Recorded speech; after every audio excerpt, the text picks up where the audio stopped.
In Battlefield 1, classes stay true to the classic format. Selecting one will give you and your squad benefits, but without a mix, your squad will lack some vital components. Each class has a different set of weapons, a different set of equipment that they bring to the battle to help contribute to the success of the team. Depending on the scenario, you'll need to determine which class would be the most effective, so let's go through some of the classes and best practices.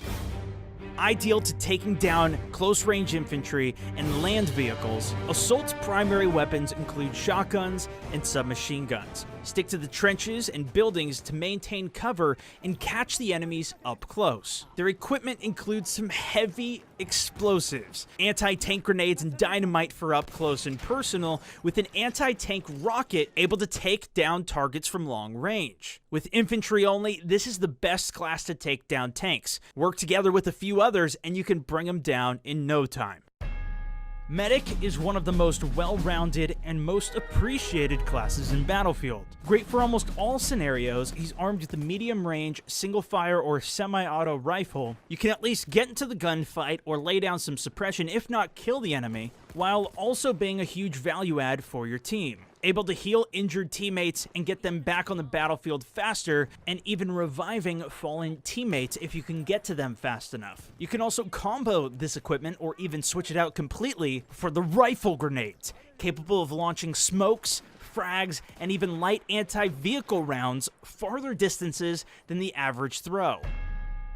With some of the most deadly weaponry, the light machine guns, Support has high damage from range, huge magazines to mow through enemies, and some great equipment to benefit the entire team. Crucial to have at least one for every other squad or so. They can resupply the team with ammunition and explosives with their ammo crate. They're also the class with the traps, which becomes great when trying to protect your flank routes, as well as helping to defend objectives. Tripwires with explosives, fire, and even gas can make quick work of an unsuspecting enemy.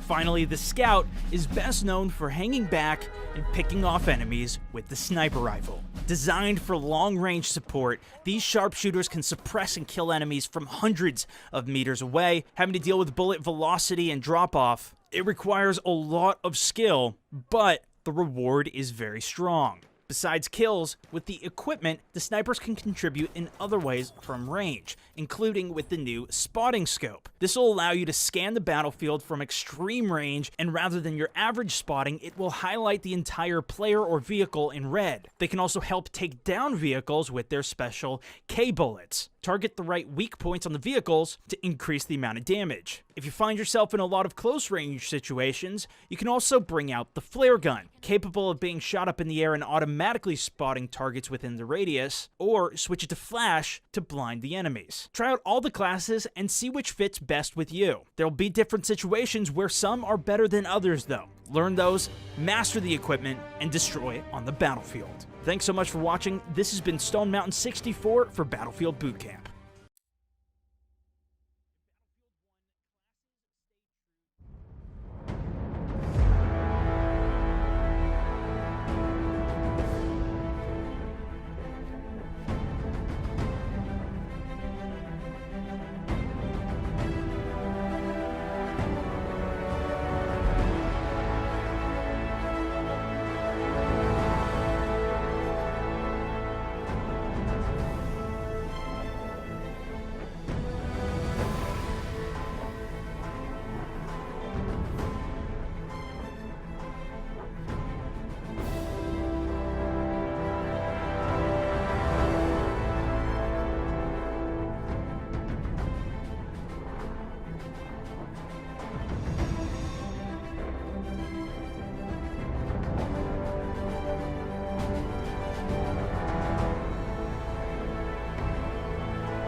What's going on, guys? Ponyline here.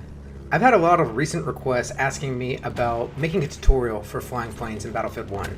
Now, I'm not the best when it comes to advanced tutorials, so I'm going to make this a very entry-level one. There'll be a lot of new players in Battlefield 1, and I figured this would be the best way to help a lot of those players that are coming over to the franchise and want to know how to fly a plane. Before you ever try to fly a plane in an actual public server, I suggest that you go and find an empty server first and then fly around until you get used to the mechanics of the plane. This will help save your team and you a lot of hassle, and it will be the best way for you to go ahead and learn how to fly. Regardless of which type of plane you choose to fly, there are some very important flight mechanics that you should know to be able to excel on the battlefield. The very first one that I recommend is choosing whether you want to fly between first or third person. I myself prefer to fly in third person, and this is because it gives me a wider range of what's going on around me. I'm able to see what's going on in the battlefield, and I'm also able to aim at my target without a lot of the clutter in front of me that you might get in first person. A second very important mechanic you should know when flying is how to use your free look. First off, you have to be in first person to be able to use this, and I suggest you find out what button or what key it is on your keyboard in order to utilize this. When you're using free look, you're not able to turn your plane, so make sure that you're flying in a trajectory where you're not going to crash. When using free look, it allows you to look around you in almost a 360-degree angle to be able to spot targets and see where the enemy is. The best way to utilize free look is to go high into the sky. This allows you to be able to encompass more of what's going on in the battlefield and allows you a longer time to be able to engage your target on the ground.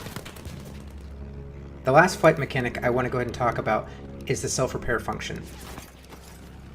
Unlike in Battlefield 3 or Battlefield 4, where your plane would automatically repair itself to full health, in this game you need to repair your own plane back to full health. It's very important to note that if you ever get any kind of mobility disable or any part of your plane is damaged and it's actually causing your plane to wobble around, if you repair yourself one time, it will allow yourself to get that mobility disable off, and then you're able to fly away. The best way to go ahead and fix yourself is to fly up into the sky. It is important to note that if you take any kind of fire, whether it be small arms fire from a plane, any kind of fire whatsoever, it will automatically stop your repair function. The button or the key that will be needed to go ahead and repair your plane will show up on your screen as you're taking damage.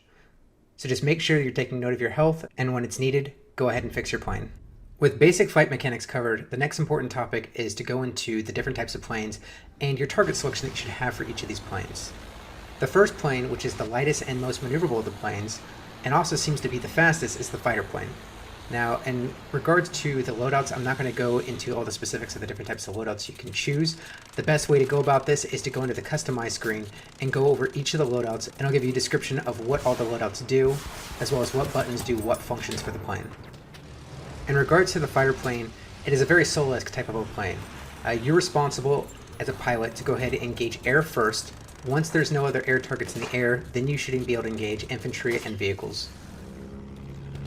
The attack plane is a completely different scenario because it's a two-seater plane. You have a gunner on your back that is capable of watching your six. They're also able to shoot forward and hit your targets that you're shooting at. This plane is much more capable of engaging both air and the ground, but it is not very good at engaging fighter planes. So if you're fighting other attack planes or bombers, that is okay. Otherwise, I would let your gunner try to do all the damage possible behind you. The best way to utilize this plane is to have a gunner that you are actually able to talk to, and that way you can work together. The third and final type of plane is the bomber plane. This is a three-seater plane. It's much slower. It can take a lot more damage, but at the same time, it's only meant to engage ground targets, whether it be ground vehicles or whether it be infantry.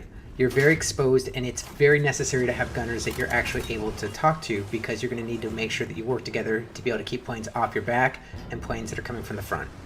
Now, as I stated before, guys, the best way to go ahead and learn how to fly is to just go into an empty server. Choose the different types of planes that you want to fly with and get used to how they work. Get used to the mechanics, and that way when you go into a public server, you're going to be very useful to your team. I hope you found this information useful. Like I said, guys, this is a very entry-level tutorial. Let me know if you'd like more videos like this in the future, and please let me know if you have any questions in the comment section below. Have a good one, guys.